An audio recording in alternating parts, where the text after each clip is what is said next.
Bueno, muy buenas tardes. Vamos a intentar ser puntuales siempre que las circunstancias nos las permitan y en este caso todo funcionando como un reloj. Muchísimas gracias por su asistencia.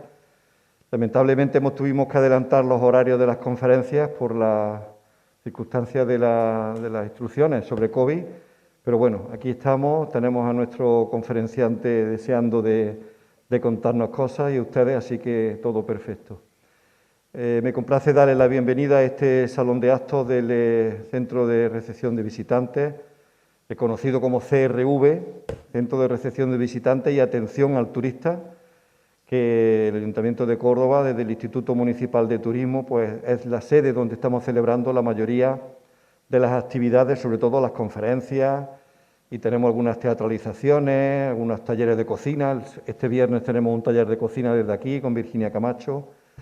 Y bueno, y en este caso también a través de las conexiones a Internet, pues con estas conexiones en streaming y que después podrán ver en el canal de YouTube del INTUR, pues cuando quieran volver a recordar datos, vamos a tener a los ponentes ahí durante un tiempo para que esa información que nos están regalando, tanto los ponentes de hoy como los de mañana pasado, los que hemos tenido la semana pasada, pues esta magnífica información que nos pasan, que las podamos recordar y la podamos ver una y otra vez. Este programa de Córdoba en Púrpura es la segunda edición. Ya tuvimos la ocasión de celebrar la primera edición el año pasado, antes de la era COVID, cuando todo estaba en la normalidad, cuando podíamos llenar el salón de aforo, las visitas guiadas eran de 30 personas, no había mascarilla, no había geles ni distanciamiento, y fue un verdadero éxito esta celebración y bueno, hemos querido repetirla, aunque sea con un poquito de retraso. Tuvimos que suspenderla de febrero, que era cuando lo teníamos previsto, pero bueno, aquí estamos, ya llevamos más de la mitad desarrollado con toda normalidad dentro de las circunstancias y bueno, es magnífico la respuesta del público, de los gestores del patrimonio, los gestores del turismo, los gestores culturales que están dándole vida a este programa. Ya mismo, la semana que viene, cuando acabe Púrpura, vamos a entrar también en el programa de Noches de Ramadán, que ya está iniciándose por Casa Árabe, y en junio pues tenemos previsto celebrar Calendas en Córdoba, el otro programa sobre la cultura romana.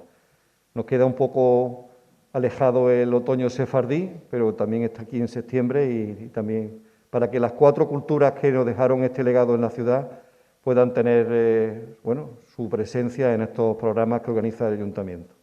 Bueno, hoy tenemos una de las conferencias que están fuera del ciclo de la universidad, que ha organizado la universidad con el decano, con Ricardo Córdoba, pero igualmente importante, además, hoy especialmente muy interesante, porque tenemos a una persona que conoce muy bien de lo que va a hablar, como las anteriores, efectivamente, pero creo que es un tema muy desconocido. A mí me sorprendió mucho cuando me pasaron el título de la ponencia, porque era la primera vez que había oído hablar de este nombre y con muchísimas ganas de conocer, de que nos cuente. Tenemos como ponente a Isidro Rodríguez Rodríguez, que es el presidente de la Asociación de Amigos del Camino Mozárabe a Santiago, con el que ya colaboramos el año pasado intensamente con bastantes programas. Este sábado tuvieron una visita, un senderismo desde Cerro Muriano a Córdoba. Tienen otro el sábado que viene desde Córdoba al Santuario Nuestra Señora de Linares. Por Córdoba tienen otra que van a desarrollar Fernando Santos Urbaneja el próximo jueves, por el Camino Mozárabe de Córdoba. Una exposición de fotografías por el Camino Pasa por Córdoba que está expuesto en el Zoco Municipal, también muy interesante. Bueno, y algunas otras actividades que nos propusieron pero que no pudimos acoger por diversas circunstancias. Así que hoy con Isidro, que es profesor de Historia, ya jubilado, pero profesor de Historia que conocen perfectamente la materia y además van a ver la pasión con que la defiende y bueno, tenemos muchísimos miembros de la asociación aquí. Muchísimas gracias por su asistencia y bueno, vamos deseando de conocer, al primero de ellos lo conocemos, al gran capitán, pero sobre todo Bernardo Aldrete, 2 peregrinos cordobeses en Santiago de Compostela. Isidro, muchísimas gracias. En primer lugar, pedirle disculpas porque me quite la mascarilla, pero tengo problemas de audición, de oído. Con los audífonos puestos se me bloquea mucho y entonces me produce eco y no me oigo bien. En cuanto pueda me la vuelvo a poner y ya está. Muchísimas gracias. Bueno, agradecer, por supuesto, a Rafael Pérez de la Concha y al INTUR, al Ayuntamiento de Córdoba, esta oportunidad que nos dan a la asociación, lleven aquí el nombre de la Asociación de Amigos del Camino de Santiago, en este caso nuestro camino se lo denomina Camino Mozárabe, de la Casa de Galicia en Córdoba, ¿no? Y bueno, como presidente, además de estar en esta tarea de llevar a cabo, llevar un poco al frente la asociación, me dedico también, bueno, pues a indagar, a investigar y sobre todo los aspectos relacionados con el mundo jacobeo. En un año como este, en el que celebramos un año santo compostelano, es para nosotros importante, muy importante, el que en un año, repito, como este, tan especialmente dificultoso para el camino, para la vida misma, es importante que el Ayuntamiento nos vuelva a tener en cuenta. Ya el año pasado colaboramos con ellos en el primer programa de Córdoba en Púrpura, y este año el Ayuntamiento ha querido tener, Rafael Pérez de la Concha ha querido tener una especial dedicación al Año Santo Jacobeo. Por eso, de ahí nuestra participación bastante numerosa, creo yo, dentro de lo que es el conjunto del programa en este año. Pues bien, cuando se nos pidió, bueno, se nos sugirió por parte de Rafael, con quien tenemos mucha relación habitualmente a lo largo del año, ¿no? Se nos sugirió, bueno, que participásemos nuevamente con esta idea de tocar el Año Santo Jacobeo. A mí se me ocurrió, bueno, pues que podíamos hablar de dos peregrinos que son cordobeses, que estuvieron en Santiago. Uno de ellos muy conocido, el gran capitán Gonzalo de Córdoba. El otro, un gran desconocido para el gran público, queda muy oculto para la mayoría de la gente. Sin embargo, tiene una trascendencia en el ambiente cultural y humanista del siglo final del XV y XVI en Córdoba extraordinaria, que es Bernardo Albrete. En un principio iban a ser, bueno, se le planteó como dos conferencias aisladas, porque los dos personajes de por sí, la peregrinación que hacen da de sobra para una charla extensa, pero también que había la posibilidad de hacerlo juntos si no encajaban por separado en el programa. Como ha habido muchas conferencias, pues lo hacemos conjunto. Procuraré ser lo más sintético posible y no aburrirles demasiado. Agradezco que estén aquí porque vamos a esta hora con el día tan espléndido que hace, sabiendo que no cierran pronto los bares, poder tomarse un café ahora, pues, y estar aquí en cambio escuchando hablar de peregrinos, de personajes del siglo XV, XVI, XVII, es de agradecer, de verdad que sí. Bueno, en realidad las coincidencias entre los dos personajes son relativamente pocas. Los dos se puede resumir que los dos son cordobeses. Bueno, uno es cordobés de nacimiento, el que nace en Montilla, que es el gran capitán, el otro cordobés de adopción, porque él no nace en Córdoba, nace en Málaga, en Marbella, pero desarrolla casi toda su vida como sacerdote y como humanista en Córdoba. Tienen esa coincidencia, pero también tienen otra coincidencia, es que los dos peregrinaron a Santiago, por motivos relativamente diferentes. El gran capitán, lo veremos a lo largo de la charla, peregrina en cumplimiento de una promesa. Y en eso destaco yo mucho lo que es la fidelidad de este personaje. Está más que conocida la fidelidad, la lealtad a su rey, que bastante mal le trató, sobre todo al final de su vida, ¿no? Sin embargo, se mantuvo fiel. Y él está fiel a esa promesa que hizo a Santiago. Y va y la cumple cuando ya es mayor, bastante mayor. Por tanto, el gran capitán es un símbolo de lealtad, de fidelidad a la palabra dada, a la promesa. Y la cumple. El otro, si hubiera que resumir de Albrete dos características de su peregrinación, él mismo las da, lo veremos luego, son curiosidad y devoción. No cabe duda, curiosidad porque es un personaje tremendamente curioso, tremendamente interesado, muy interesado por lo que está sucediendo alrededor en la vida suya y bueno, como un gran humanista que era, esa faceta de curiosidad se ve muy bien en su diario, ¿no? Y devoción. Es un clérigo y va a Santiago por devoción. Entonces, vamos a empezar un poco. Pues, empezaremos con el gran capitán, que por orden cronológico es el primero de ellos, ¿no? Peregrina a Santiago el 16 de enero, se sabe que está en Santiago, llega a Santiago el 16 de enero de 1510. Sin embargo, el gran capitán es un personaje súper estudiado, está súper analizado. En el año 2015, en diciembre, se cumplió el 5º centenario de su muerte. En Córdoba celebramos precisamente esta característica, esta cualidad del gran capitán como peregrino, la estuvimos celebrando un poco a nivel de asociación, con una charla similar a esta, donde vino gente de toda Andalucía, peregrinos de asociaciones andaluzas, y se conmemoró aquello por parte de la asociación. Pero repito, nunca, yo diría que nunca se ha tocado la faceta del gran capitán como peregrino. El gran capitán es súper conocido como diplomático, como estratega, como militar. Todo esto es muy conocido, pero sin embargo, como peregrino, pasa desapercibido siempre. Y yo creo que tocar un poco la faceta esta de peregrino, esa faceta más espiritual, más íntima, nos aproxima más al personaje. Porque no cabe duda de que, y entendemos muchas características, muchas cualidades que nos narran los cronistas de su época del gran capitán, si nos acercamos a esa faceta más íntima, más espiritual del gran capitán. Bien, repito que está muy poco estudiado el tema del gran capitán. Y está tan poco estudiado, pues, ni siquiera en su época.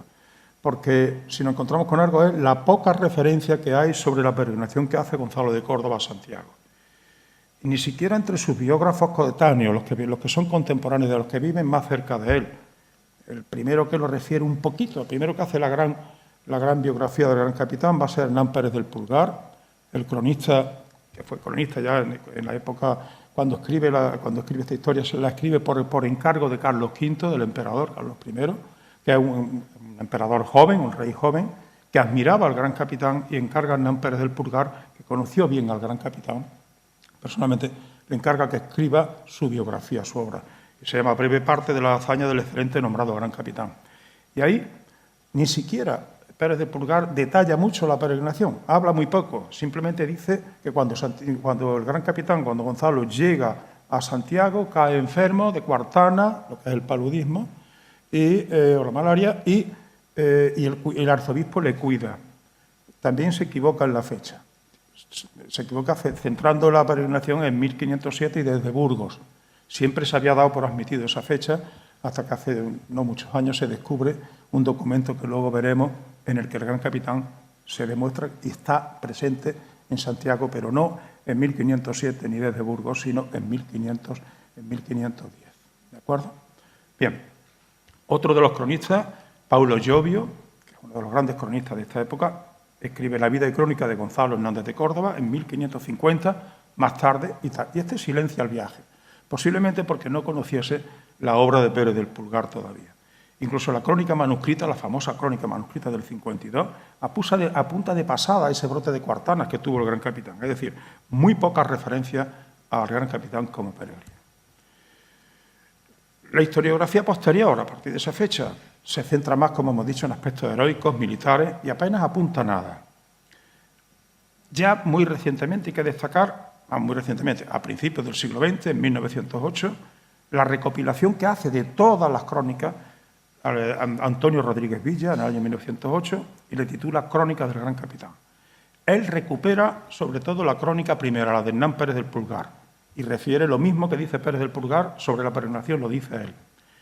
Y ya finalmente, en el año 1941, hace ya bastantes años, un profesor de historia, Romeo de Armas, escribe en una revista prácticamente minoritaria, una revista de jesuitas, Fe y Razón, escribe un artículo que se llama El gran capitán peregrino en Santiago de Compostela. Y él sí conoció, tuvo en las manos el manuscrito que se conserva en la Catedral de Santiago, y en ese artículo transcribe el manuscrito. El manuscrito transcribe el contrato que hace Gonzalo de Córdoba con el Cabildo compostelano cuando llega a Santiago. Lo veremos luego. Por tanto, la principal fuente documental para esto es el contrato que hay entre don Gonzalo de Córdoba y la Santa Iglesia de Santiago para la fundación y dotación de la fiesta y memoria del Gran Capitán. A partir de entonces la fiesta se va a llamar Fiesta del Gran Capitán. Y ese documento está fechado en 17 de enero de 1510 y se encuentra en el archivo de la Catedral Compostelana. Existe una copia de ese documento también en la Catedral en Bilbao, ¿vale? Pero el original está en Santiago. Cuando peregrina el Gran Capitán, antes hemos hablado de que peregrina ya muy mayor, entonces lo que yo llamo la oportunidad del momento para peregrinar. si él está en Santiago el 17 de enero de 1510, significa que sale de donde saliera, no se sabe con exactitud, posiblemente de Burgos, no. Sale a finales de enero, a finales de diciembre. Hace el viaje, evidentemente, a caballo, hace calesa o a caballo, y va con una corte, va con un grupo grande, y debe salir a finales de diciembre de 1509 y llega a Santiago en enero de 1510. Y llega en cumplimiento de un voto. Es decir, llega cuando tiene 57 años. Solo 5 años después fallece de cuartana, fallece de esa fiebre, en Granada. Cuando tiene 57 años, ya al final de su vida. Y cuando ya ha pasado los peores trances afectivos, políticos que tiene con Fernando. Cuando ya en el año 1507 se le obliga a regresar forzadamente de Nápoles por el rey Fernando, el rey Fernando le menosprecia prácticamente, se ve bueno, que en los últimos años le va dando largas. En aquella época se produce la condena del marqués de Priego, su sobrino, que conlleva la destrucción de la casa solariega de Montilla, donde él había nacido. Ni siquiera se le concede ese privilegio, ese perdón, digamos, de que por castigar a sus sobrinos no destruyan su casa.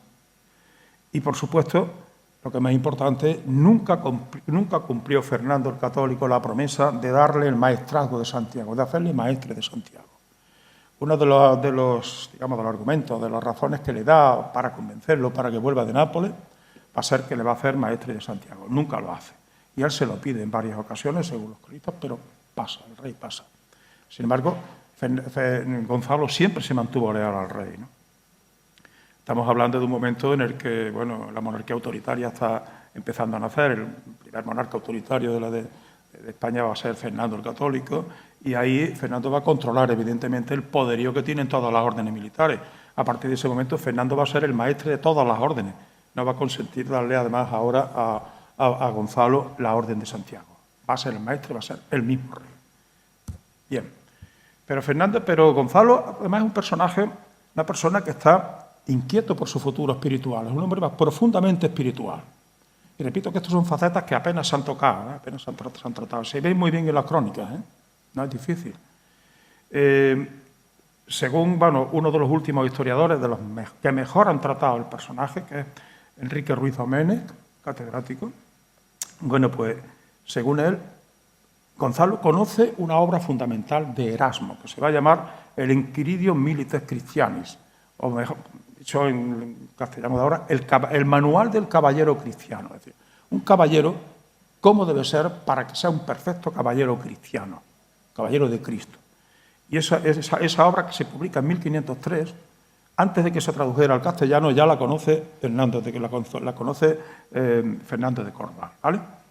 Y en esa obra, en la regla quinta, se dice: el caballero cristiano debe tener en poco las cosas visibles y levantarse a las invisibles. Es decir, se apuesta por una espiritualidad o una práctica piadosa interior, una espiritualidad interna.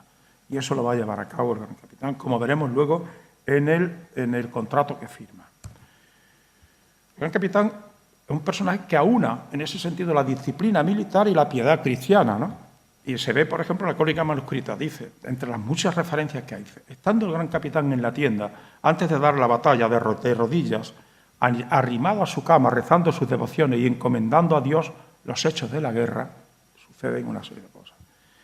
O sea, otra de las crónicas, dice: en tiempos de este valiosísimo gran capitán, el nombre de Dios y de su bendita madre y de los santos era siempre alabado y no blasfemado como en otras guerras se solía hacer. Y en tanto grado que daba cada día a Coello, capitán de infantería, un ducado porque no dijese mal a Dios, porque era muy buen soldado. Este hombre debe ser muy mal hablado, blasfemaba mucho, y según la crónica le daba un dinero para que no blasfemase. ¿No?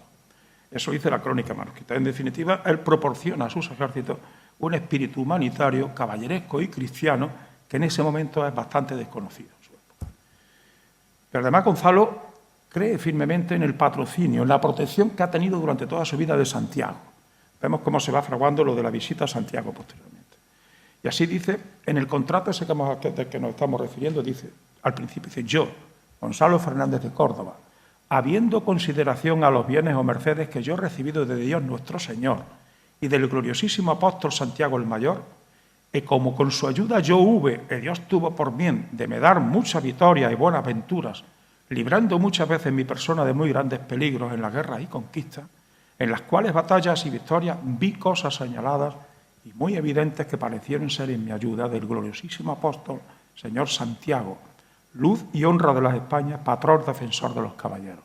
O sea, él está claramente agradeciendo a Santiago el que le ha ayudado a lo largo de toda su trayectoria. Los propios compañeros, entre ellos García de Paredes, manifiestan el asombro que le producía que nunca parecía invulnerable, nunca fue herido, ni siquiera en ninguna de las muchas batallas. No resultó nunca herido, dice García de Paredes, ni preso, ni otro desastre que suele en las batallas acontecer. Incluso algunos hablan de los milagros, cosas que se le atribuían como milagrosas al gran capitán. Por ejemplo, en Gaeta, estando en la batalla de Gaeta, dice así: estando una noche el gran capitán echado de bruces sobre una cama rezando sus devociones, vino de Gaeta, salió de la ciudad, un tiro de culebrina y pasó la pared y dio en la cama donde estaba el gran capitán y llevó a ella y a él un trecho sin hacerle mal alguno. Lo consideran como un milagro, una intervención milagrosa, pero que además está gracioso, el siguiente, el milagro de las avellanas en Cefalonia, también le consideraban un milagro, pero vamos, simplemente era que cuando están atacando Cefalonia, están cercando Cefalonia, era invierno, en el año 1500, el invierno es muy crudo, muy duro, están pasándolo mal. Realmente el cerco se prolonga más de lo que tienen previsto, resiste la ciudad y se quedan casi sin víveres, entonces están pasándolo mal. El gran capitán envía un barco, envía en auxilio para que traiga víveres y mientras tanto, no llega el barco, una mañana amanece toda la playa llena de castañas y de avellanas, toda. ¿Qué había pasado? Pues que un carguero que pasaba cerca de allí en medio de la tempestad había naufragado y se había llenado toda la... Con eso se mantuvieron durante un tiempo. Aquello también lo atribuían como una intervención milagrosa, ¿no? Pues bien, ¿cuándo llega? ¿Desde dónde sale? El viaje como promesa ya. En diciembre de 1509 parte como peregrino presumiblemente desde Loja. No se sabe con certeza, lo único que se tiene es el contrato que firma con la Iglesia de Santiago. Pero no se dice de dónde salió. ¿Por qué pienso yo presumiblemente desde Loja? Porque ya en esa fecha él ha tomado posesión como alcaide de Loja, que era un poco el premio que le habían dado, sobre todo por influencia de Juana, la reina Juana de Castilla, la hija de Fernando el Católico, le habían dado para un poco calmarle o ayudarle un poco en aquellos desaires que le hace el rey. Entonces él ya está en Loja. Y desde Loja pues subiría por Toledo, lógicamente, entraría en Galicia por la Puebla de Sanabria, lo que hoy es el camino de Levante y camino Mozarbe. De tal manera que el 16 de enero ya entra a Santiago y cumple el voto del apóstol. No sé si lo ven ustedes bien aquí, se ve bien ahí, pero el color está muy... Hay un color saliendo de Granada, color más marroncillo, subiría, como he dicho, por Úbeda, saldría de Granada, Guadalhortuna, pasaría llegaría a Úbeda, atravesaría Despeñaperros, por el puerto del Muradal, entraría en lo que es el territorio de la Orden de Calatrava, seguiría por Almagro hasta Toledo, de Toledo llegaría cerca de Ávila, hacia Ávila, de Ávila se encaminaría hacia Zamora. Es el camino, este mapa está marcado, este itinerario está marcado, remarcado aquí, sobre un mapa de aquella época, sobre los caminos, el itinerario que hizo Pedro de Villuga en 1546, es decir, muy poco tiempo después de realizar la peregrinación. Esos son los caminos más importantes, no todos, los más importantes que había en aquel momento. Al llegar a Zamora tendría dos alternativas. Siendo invierno, yo creo que subieron por Puebla de Sanabria y entrarían por donde hoy discurre el camino Mozárrabe, que había la parte del camino nuestro. Por Puebla de Sanabria a Orense y de Orense a Zamora, de Orense a Santiago. ¿Y por qué digo esto? Porque siendo invierno, repito, el puerto del Cebreiro debería estar en muy malas condiciones para entrar por el camino francés, como veremos luego que le ocurre al siguiente peregrino, Aldrete. Entonces entra por ahí. Otra posibilidad sería de Zamora subir a Benavente y enlazar con el camino francés. Esa Benavente sería hasta Astorga, Sanabria, Cebreiro y en Santiago. Creo que entrarían directamente por Puebla de Sanabria. Además, así lo creen algunos historiadores. Por ejemplo, un compañero nuestro de Orense, de la Sociedad de Orense, el profesor Rivas Quintá, sin lugar a dudas dice que pasó por allí, por Orense. Cuando llegan a Santiago, recibido con todos los honores, absolutamente con todos. El arzobispo que le recibe es Alonso III Fonseca, el de la Universidad de Fonseca, ¿no? Alonso III.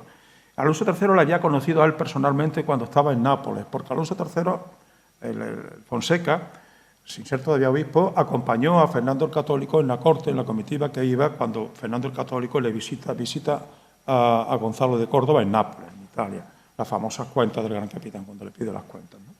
Y dice la crónica, esto es lo poco que dice las crónicas de la época, dice, el arzobispo, al enterarse de su llegada de improviso, todo otro dato interesante, el arzobispo no sabía que iba por ahí el Gran Capitán, él iba como peregrino, evidentemente con la corte propia de un personaje de su talla, de su dignidad, pero no va anunciando que va por allí.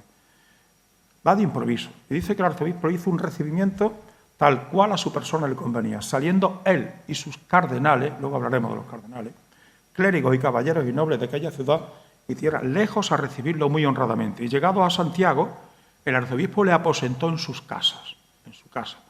La casa del arzobispo era donde ahora está el rectorado de la Universidad de Santiago, que está justo frente a la catedral, al lado de la catedral.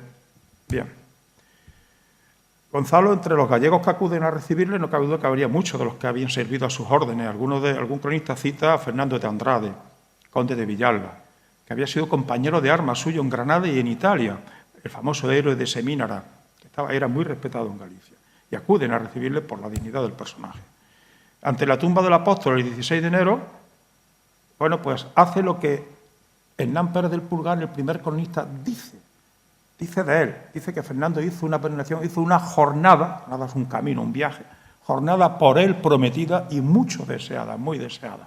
Por fin cumple esa promesa. Visita la tumba del apóstol, cumple con el ritual de aquella época de cualquier peregrino, que es la coronatio, y el abrazo a la coronatio desapareció. Muy brevemente, consistía en que, bueno, donde está la estatua de la imagen de Santiago actualmente, estaba allá. O sea, había una corona encima de colgada que se tiraba de ella y se la ponían los peregrinos como coronándose como final de esa peregrinación.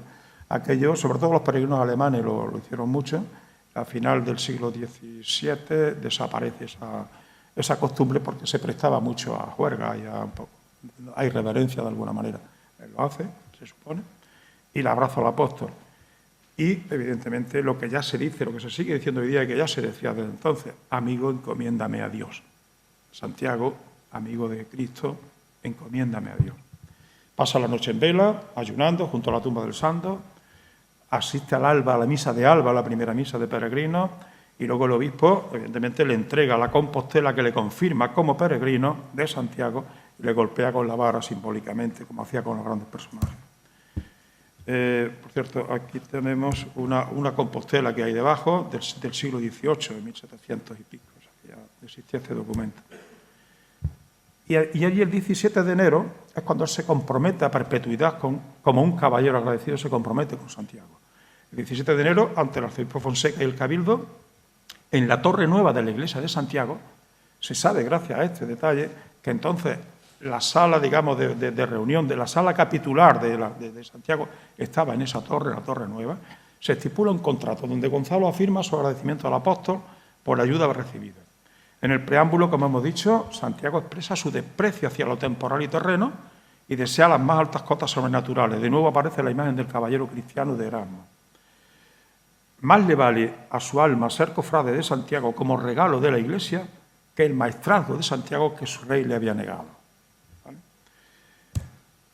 Las cláusulas más importantes de ese contrato, bueno, pues tenemos, primero, que todos los años, el 1 de agosto, en la octava de Santiago, a los 8 días, Santiago el 25, el 1 de agosto, todos los años se debía celebrar una fiesta llamada Fiesta del Gran Capitán, se conoce así, con las mismas solemnidades, las mismas misas y procesiones con las que se conmemoraba el Día del Santo.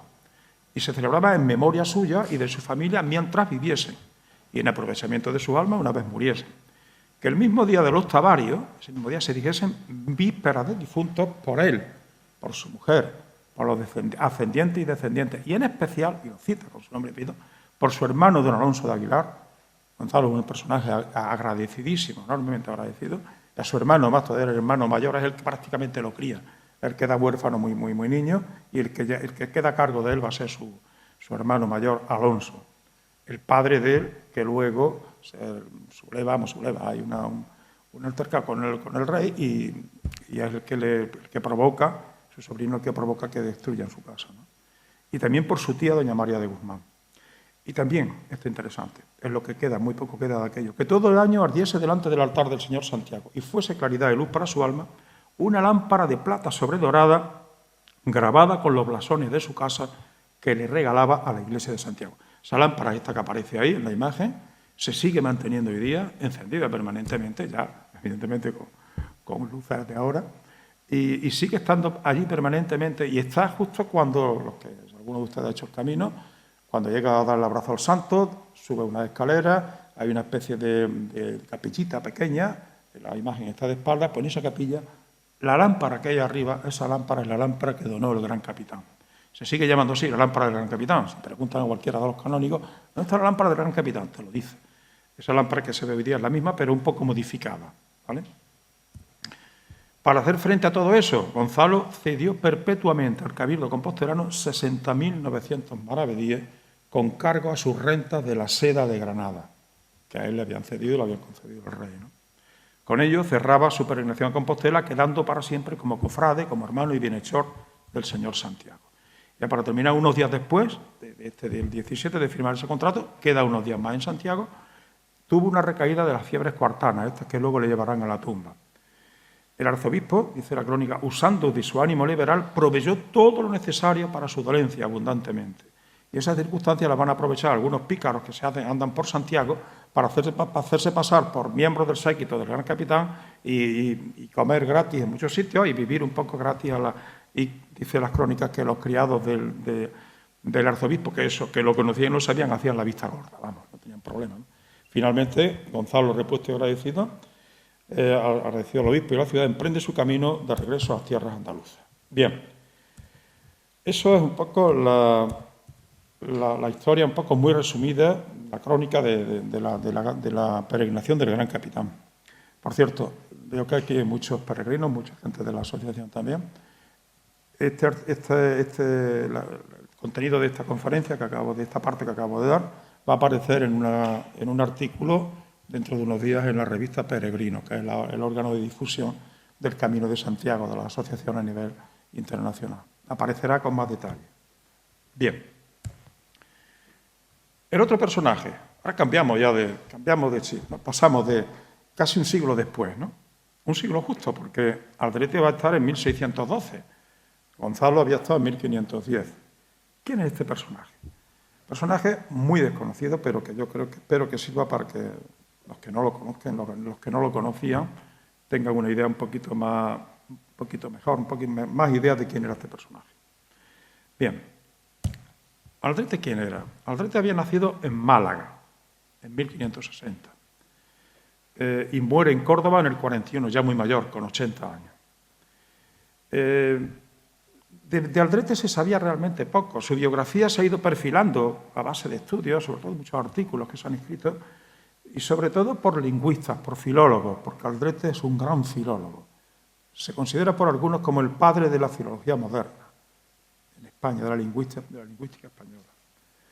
El primero que empieza a indagar sobre ese tema que ahora veremos.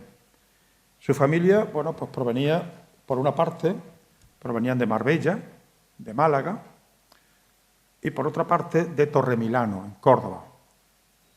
Los paternos provenían de Torremilano, la madre de Marbella, de Málaga.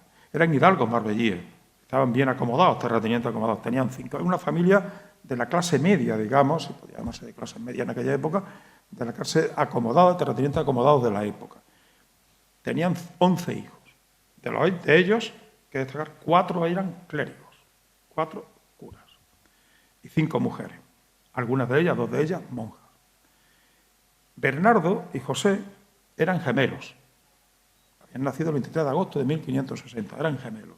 Y los dos acaban en Córdoba, los dos llegan a Córdoba.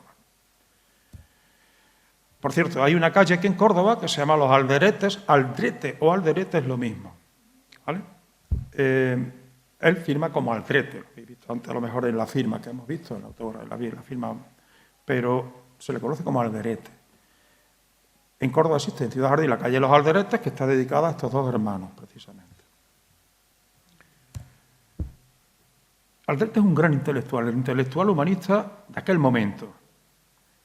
Fijaros que en palabras de Amado Alonso, uno de los grandes lingüistas del siglo XX, de la primera mitad del siglo XX español, dice Amado Alonso, quizás sea el europeo que con más razón se le puede llamar en aquel siglo, hablando del siglo final del XVI, primero del XVII, el adelantado de la filología moderna. Políglota, habla hebreo, latín, griego, caldeo, árabe, italiano y francés. Un humanista, increíble, arqueólogo, literato, teólogo, canonista, lingüista de primer orden. Voy a ir un poco rápido, no voy a parar mucho por no entretenerle demasiado. La obra cumbre de Aldrete va a ser esta, la publica en 1606, un poco antes de Peregrino. La obra se llamaba Del origen y principio de la lengua castellana o romance que hoy se usa en España. Se trata en realidad de un ensayo sobre los orígenes del castellano.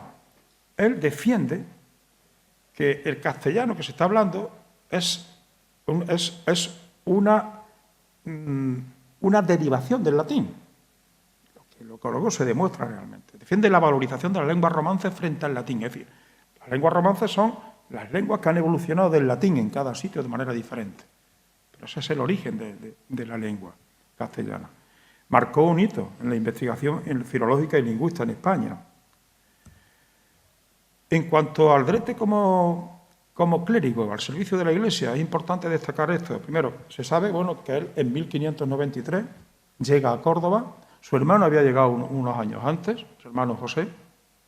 Si Aldrete es filólogo y es lingüista, su hermano Aldrete es un gran jurista, es un experto en derecho canónico.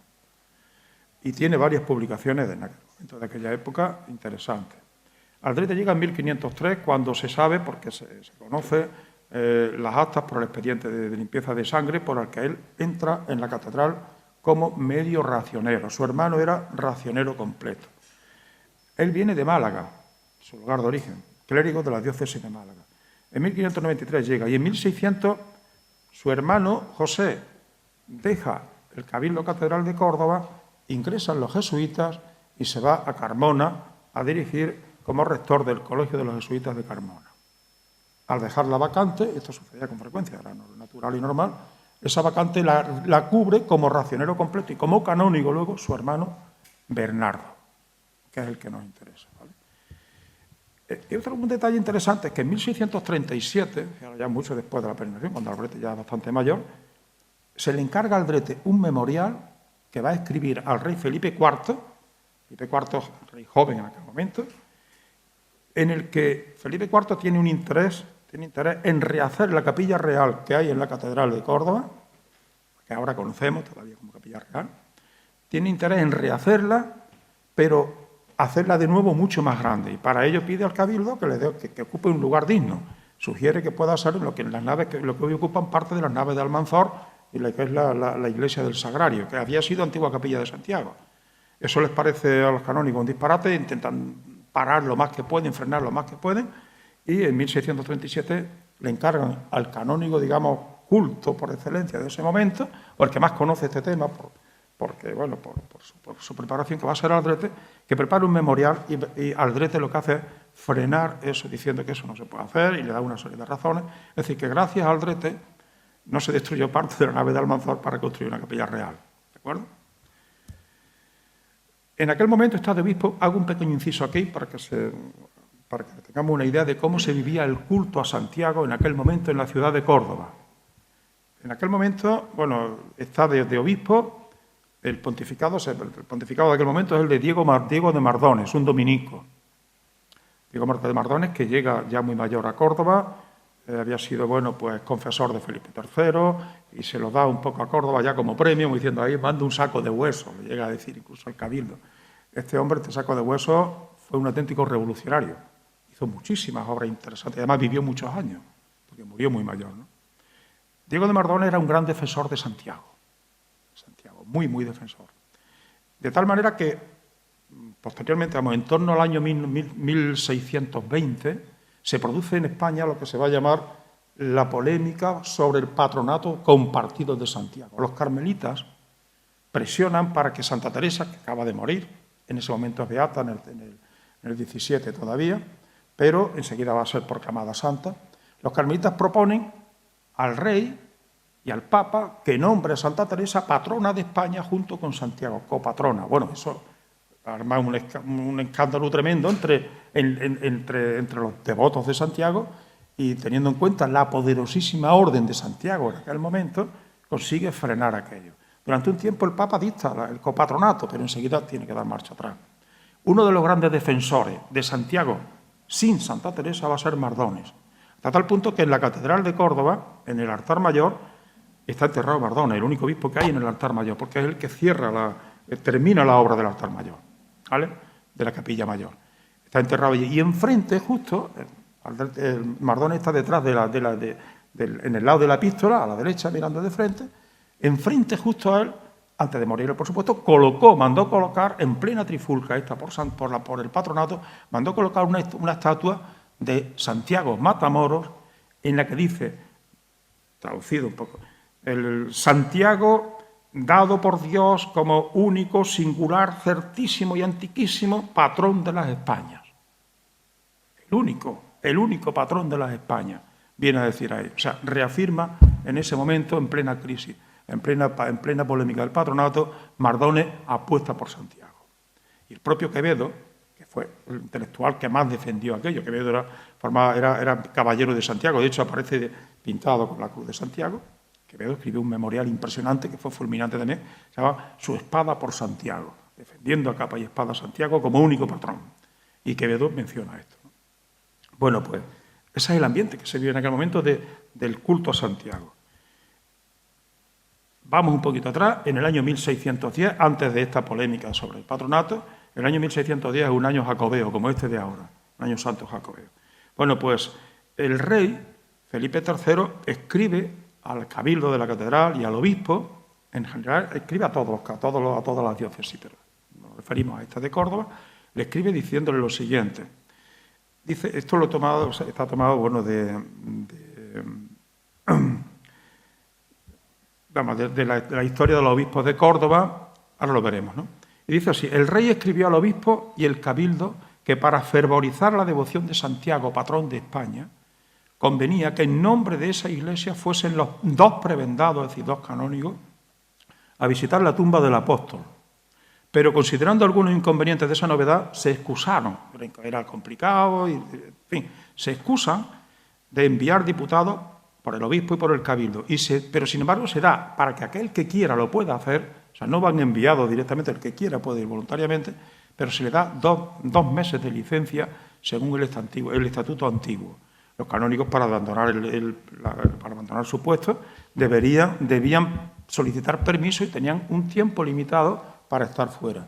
Se les concede se les concede 2 meses para poder acudir a Santiago a aquel que quiera y ganar el jubileo, que era un año santo. No hay constancia de que fuera ninguno en 1610, no fue nadie.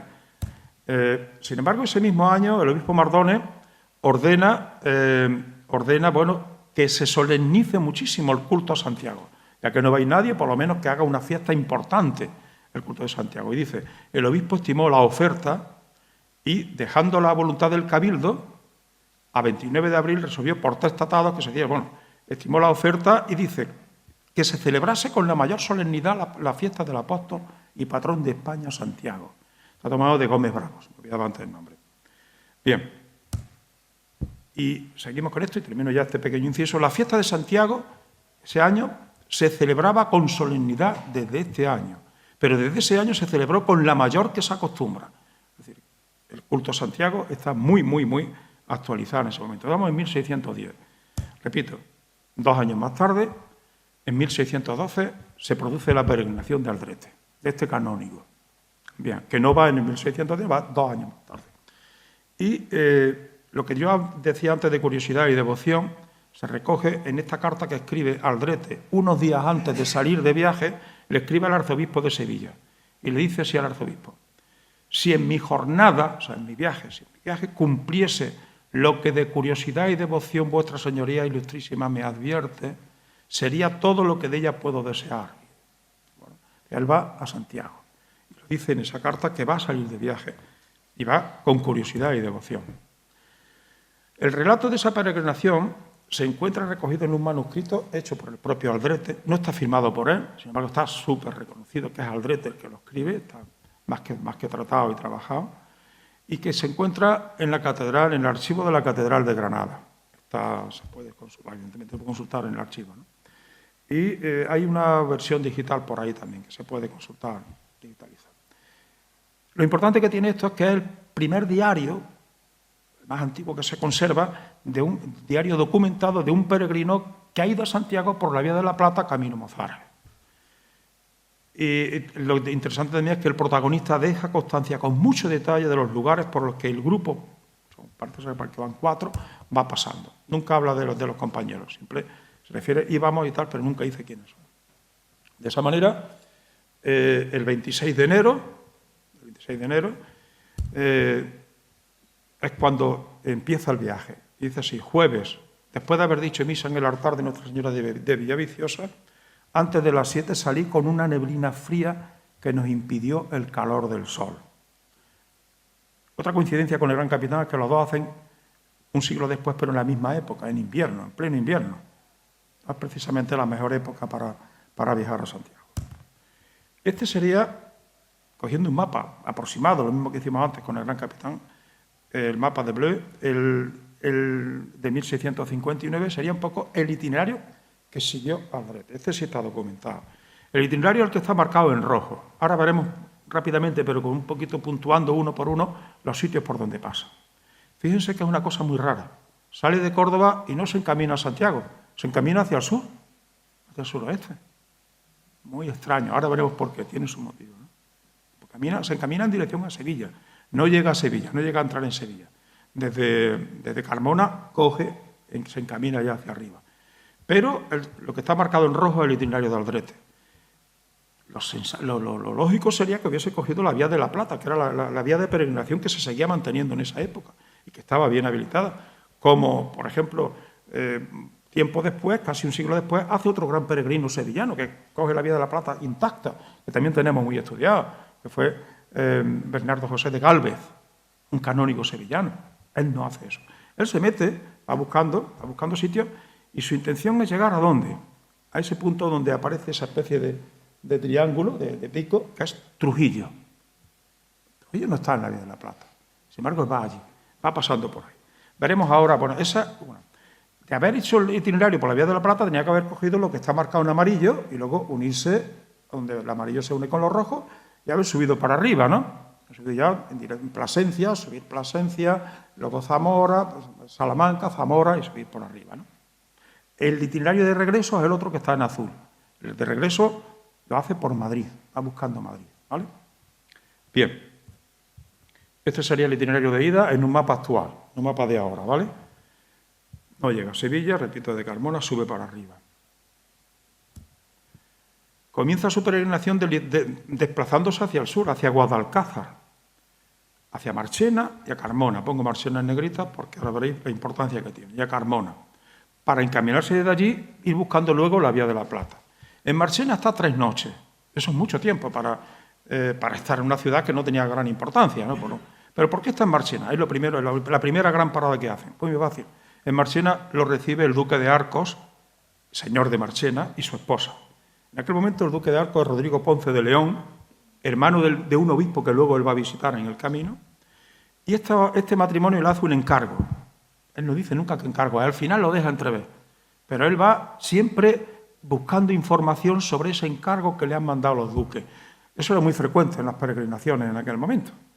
Ya que los viajes no eran como hoy día, que con la facilidad que tenemos para viajar, para movernos, para informarnos de todo, se aprovechaba estas circunstancias para esto. Es decir, él va también con un encargo, además de la devoción, ¿no?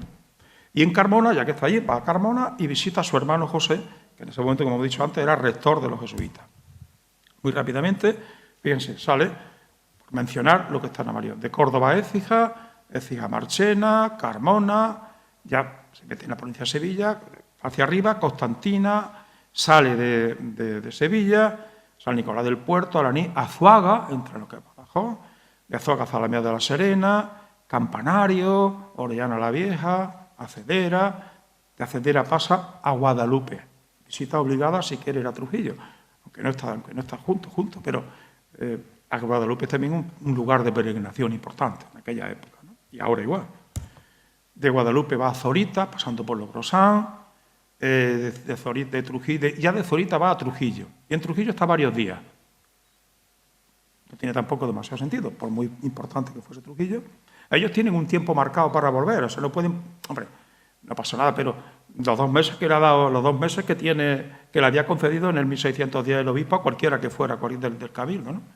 A Villar de Plasencia, y ya van entrando ahí en Villar de Plasencia, cogen la Vía de la Plata, como lo conocemos hoy, Baños de Montemayor, Calzada de Béjar, Endrinal, a Salamanca.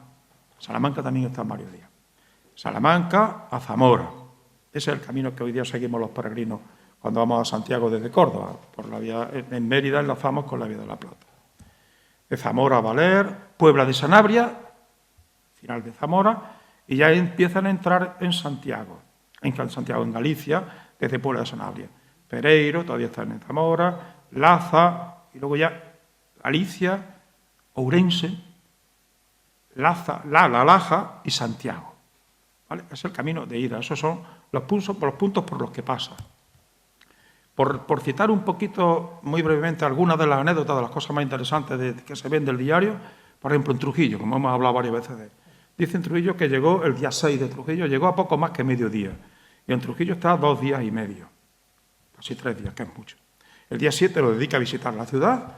Dice que no es una ciudad muy grande, pero que es grande en nobleza, porque hay muchos nobles, las Orellanas, los Pizarros, todo, y le gusta, ¿no? Pero el día 8 lo dedica a algo interesante. Dice, lo dedica a hacer las averiguaciones sobre el encargo que le van a hacer los marqueses. Dice, comencé luego lo que llevaba a mi cargo. El día 8 lo dedica a indagar eso que le han encargado. Nunca dice lo que era. Y el día 9 dice, concluida muy bien la información, o sea, ya se informaba bien, a las 10 continué, partió hacia Torrejón el Rubio. En Salamanca, están del 13 al 15. En Salamanca él visita muchísimo, como un personaje humanista y muy interesado por todo lo que puede ser los libros, las bibliotecas, todo lo que tiene que ver con eso, con el humanismo. Él se entrevista con multitud de personajes importantes que conocen y que le conocen a él, ¿eh? Visita en Salamanca al obispo, que en ese momento es Luis Fernández de Córdoba Portocarrero, y al provisor del obispo Mardones. El obispo Mardones había mandado a su provisor del obispado, lo había mandado a estudiar ahí de colegial a Salamanca. Y el provisor del obispo Mardones es el que le va a acompañar en la visita, hace un poco de guía por la ciudad, ¿no? Habla mucho de él. Ahí satisface, como decía, su pasión libresca, visita librería y libreros. En Zamora está del 15 al 17. A Zamora llega enfermo con calentura. Los relatos que hace muchas veces son deliciosos, para leerlos despacio porque no es muy extenso el diario, ¿eh? No es muy extenso, pero cuando realmente se explaya escribiendo es delicioso, ¿no? Llega enfermo con calentura, visita al corregidor de la ciudad y a su mujer, que eran de Córdoba, siempre va visitando personas de Córdoba. Visita también allí en Zamora en ese momento está el arzobispo de Santiago, que está allí porque va de camino a Valladolid, para resolver unos pleitos que tiene dentro de su arzobispado. Pero es que resulta que ese arzobispo de Santiago era oriundo de Córdoba, era hijo del que había sido gran obispo de Córdoba, Maximiliano de Austria. Está enterrado en la nave central de la catedral, ¿eh? Era hijo natural de Leopoldo de Austria, que era obispo de Córdoba. Y este arzobispo Maximiliano de Austria, que conoce perfectamente las circunstancias climatológicas y de geográficas de la zona, le aconseja que vaya por Orense, que tire por Orense, en lugar de ir directamente de Benavente al camino francés y coger el Cebreiro, porque el Cebreiro en ese momento tiene mucho peligro por las condiciones climáticas del invierno. Y así lo hace, coge por Puebla de Sanabria y hace lo que hoy hacemos los peregrinos que vamos por el camino mozárabe. En Zamora también visita al obispo, que era Pedro Ponce de León, hermano del duque de Arcos, que le había hecho el encargo. Por curiosidad, detalles, como decía antes, a veces muy deliciosos, con qué detalle describe algunas cosas. Dice, al salir de Zamora al día siguiente se pierden. El temporal es tremendo. Cuando entran en Galicia, el tiempo que están por la Vía de la Plata, que están por el sur, por el centro y sur, el tiempo es benigno relativamente. No habla nunca de que pase mal tiempo. Pero una vez que se van acercando a Galicia, parece que van entrando en el infierno. Entonces, él dice, viernes, con furor increíble de aire frigidísimo, salimos de Zamora. Y por no acertar bien el camino, los perdimos 2 veces, se pierden los pobres. y en un lugarejo salió un hombre medio metido en un zamarro y preguntó si estábamos desenfrenados caminando con tal día. Me dijo, están ustedes locos, pero ¿qué hacen ustedes caminando con el día que hace hoy, no? Circunstancias de las peregrinaciones. Sería interesante, bueno, estamos en ello un poco indagando, y Rafael, que me conoce, sabe que me interesan mucho estos temas, sobre las condiciones de la peregrinación en esa época, porque no se parecen nada a los dos. Y luego dice más adelante, dice, muy tarde ya llegamos a Valer, un pueblo. Dice, ruin lugar entre peñas, mala posada y peor abrigo. Iban los pobres ya entraron en Galicia con muy mala pata, vamos, salen de... Dice, pasamos lo mal aquella noche con mucho frío y en medio de un pajar o caballeriza. Menos ayer un pajar, los pobres. Bien. En el 19, ya entran en Galicia, el 19, por el puerto de Padornelo. Yo he pasado el puerto de Padornelo con nieve, casi no por las rodillas, pero por media caña, y es durillo. Pues imagínense en aquella época, ¿no? Dícese, domingo, amaneció nublado y algo molliznando. Salimos a las 10, con tanto miedo como si fuéramos a entrar en el Golfo. Una expresión de aquella época se referiría cuando sobre todo los navegantes entraban en el Golfo de México, entraban por ahí, que era muy, muy peligroso por las tormentas. Salieron asustados realmente, ¿no? Cuando llegamos al lugar de Requejo, primer lugar de Galicia, no habiendo nevado antes, comenzó a nevar bonicamente, suavemente. Pasamos a prisa hasta Lubián, vieron que va nevando, empezaron a correr. Subiendo al puerto del Padornelo y fuimos con gran prisa y trabajo de la ventisca y nieve que iba cubriendo el camino. Nos ayudó la guía y también las carretas y arrieros que iban pasando el puerto. Llega a Santiago de Compostela, el 23 al 28 de febrero está en Santiago de Compostela. Probablemente en Santiago visitó a los parientes de la marquesa duquesa de Arcos, Pedro Fernández de Castro y Andrade, que era el pariente, que era el conde de Lemos y marqués de Sarria. Ese era el objetivo, se duda que ese era el objetivo de la información que llegaba. Dice, sí, me apresté e hice mis informaciones. Los canónigos de Santiago le hacen el honor de ocupar, un personaje muy conocido, le hacen el honor de ocupar un día el coro, junto a ellos, como uno más, dándole la silla después del cardenal más antiguo. Esto de cardenal tiene su explicación. En el cabildo de la Catedral de Santiago hay varias categorías, en aquel momento más todavía, hoy día no tanto, ¿no? Pero en aquel momento había varias categorías. Los canónigos de más importancia se les llamaba cardenales, tenían el título de cardenal, no que fuesen cardenales, y eran muy pocos, eran solamente 7. Digamos que eran las dignidades más altas del cabildo, ¿vale? Tenían derecho a usar mitra en las profesiones, junto al obispo y tal, ¿no? Pues a él le ponen junto al cardenal más antiguo, que es un detallazo de consideración hacia él, ¿no? Describe con detalle la catedral, el abrazo, la coronatio peregrinorum, esa que hablábamos antes de la coronación, que todavía existe ahí en ese momento, y a los cardenales. Dijo misa 4 días en el altar junto al sepulcro del apóstol, o sea, se le recibe bien. Y dice, cumplí lo que prometía a los padres del colegio de Marchena, a los jesuitas, y lo que debía a los que tengo obligación, como al duque y mi señora la marquesa. Por fin, el domingo, lunes 26, el lunes 27 y el domingo 26 los dedica a informarse sobre el encargo que lleva de los duques de Arcos. 2 días enteros para informarse de este tema. Y aquí es donde se traduce algo. Dice, domingo y lunes y este día me apresté e hice mis informaciones, y en ellas hallé que el marqués de Sarria, don Fernando Ruiz de Castro, bisabuelo de don Francisco y abuelo de su madre y del conde de Altamira, un lío, pero vamos, si se lee despacio, que hoy existe, se casó con la hermana del señor don García de Toledo. Dice, así pienso que fue con quien se casó y no con la hija de García de Toledo, como algunos decían. Y por esto son deudos de mi señora la marquesa. Deudo es pariente. Igual que son parientes realmente de la marquesa que le ha hecho el encargo.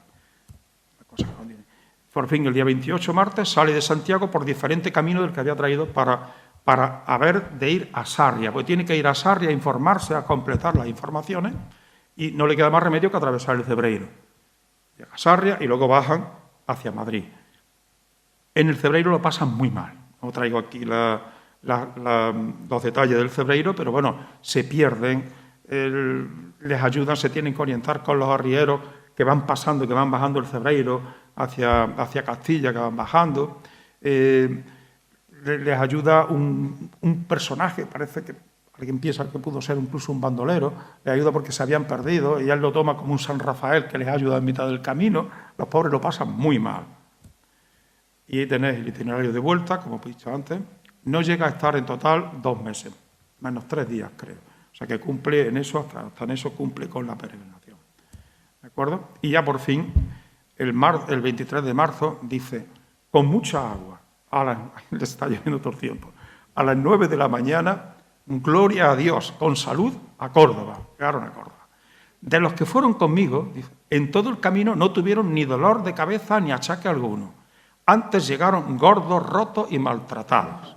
Y así termina el diario. En el año 2012 se celebró, se celebró el aniversario de esta peregrinación. Ya conocíamos de sobra a este personaje. Sabíamos que está enterrado en la catedral. Está enterrado justo delante de la capilla del Sagrario, en esas tumbas que hay ahí delante, una de ellas de Bernardo Aldrete. ¿Por qué se entierra ahí? Esta es otra cosa curiosa.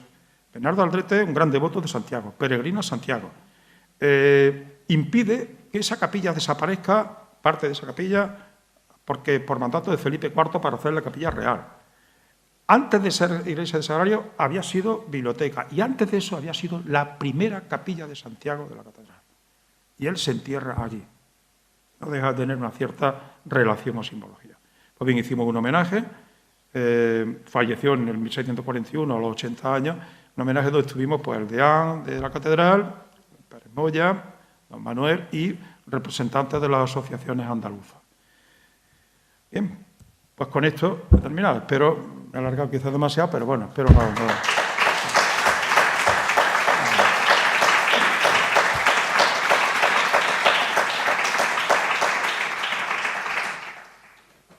Además, yo creo que el tiempo está más que cumplido. Si alguien quiere hacer una pregunta, si no, pues...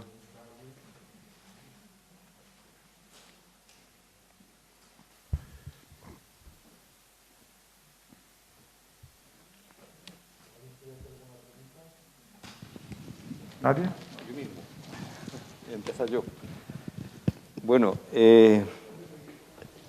con lo ciertamente fácil que ahora hoy en día es hacer el camino, con toda la información que tenemos a nuestras manos en Internet, en publicaciones de todo tipo, pero en el siglo XVI o en el siglo XV con el Gran Capitán, ¿qué información manejaban los peregrinos antes de salir de viaje? Es decir, ¿de dónde le llegaban estas fuentes? ¿Qué publicaciones había o qué fuentes le llegaban para saber por qué camino, qué paradas, dónde tenían un hospedaje, dónde no lo tenían? No vayas por aquí, vete por Orense, como le dijo. Sí, ¿eso dónde lo tenían antes los peregrinos? Porque no había tanta información como tenemos ahora. Existían ya algunas guías o itinerarios, el mismo que he mencionado, por ejemplo, que he utilizado para poner el mapa del Gran Capitán, el de Pedro de Villuga, el itinerario de Villuga, donde van detallando muy bien las distancias que hay por los caminos de tal punto a tal punto, tantas leguas, tantas de aquí, tantas al otro, se van detallando muy bien. Servía a modo de guía. También, sobre todo ya en época de Aldrete, ya han aparecido algunos itinerarios detallados de caminantes, no a Santiago, a lo mejor por aquí, pero sí de gente que ha hecho el camino por estos tramos. Esas guías se conocían. Concretamente, de Aldrete no tenemos constancia de que llevara una guía. Él habla, dice, por ejemplo, cuando están en el Cervero, dice, nos salvó la guía, no sé cuándo, pero la guía es el guía, no, el guía físico, no que fuese una mujer. Guía era una palabra femenina, ¿no? En femenino. Pero un siglo más tarde, cuando que he dicho antes, el canónigo Gálvez hace el camino por la Vía de la Plata, él conoce perfectamente los itinerarios que se están siguiendo y que se están llevando. Que conoce, o sea, que hay itinerarios que le pueden ayudar. Eso por una parte. Por otra parte, pensemos que es un personaje muy culto, o sea, que él conoce perfectamente este tipo de cosas que están pasando y que no se lanza a la aventura, que va llevando una preparación. Luego, ellos lo que hacen cuando van... Ellos posiblemente fuese a lomos de mulas. Aldrete fuese a lomos de mulas. Y llevan siempre un caballerizo, alguien que se va encargando de guiar, de llevar las mulas, ¿no? Además de eso, ellos contactan siempre, cuando hay momentos que son complicados, que piensan que puede ser complicado, contratan a guías expertos, a personas del lugar, lugareños, que le van llevando. Le pagan, por supuesto, le llevan de aquí a tal sitio al otro. Cuando ya se vuelven, ya están orientados, se vuelven, ¿no? Aún así se pierden. Quiere decir que es difícil, es tremendamente complicado. Yo creo que es un punto que se está por investigar un poquito, aunque hay algunas cosas hechas y escritas, pero sobre todo cosas relacionadas con caminería, más que nada con caminos, no con circunstancias reales que se encuentra un peregrino o un caminante. Una cosa son hablar de los caminos, otra cosa es cómo vive el caminante ese camino, ¿no? Y eso es lo que sería interesante.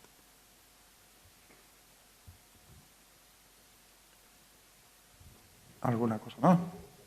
¿Vale? Gabriel.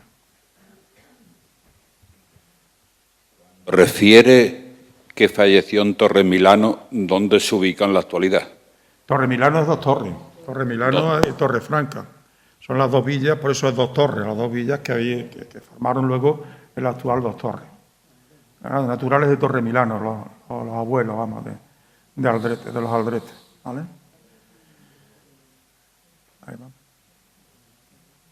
Yo creo que no sé si en Dos Torres saben que este personaje era de allí. Él no, su familia era oriunda de allí, ¿no? Se conserva, no lo quería poner por no alargarme mucho. Tengo el árbol genealógico de esta familia, que es fácil sacarlo porque en los expedientes de limpieza de sangre sale todo. Y están publicados. Los expedientes de limpieza de sangre de la Catedral de Córdoba están publicados. Se pueden consultar y aparecen. Bien. Pues nada, si no hay ninguna pregunta más o alguien tiene algún interés. ¿Vale? Muchas gracias.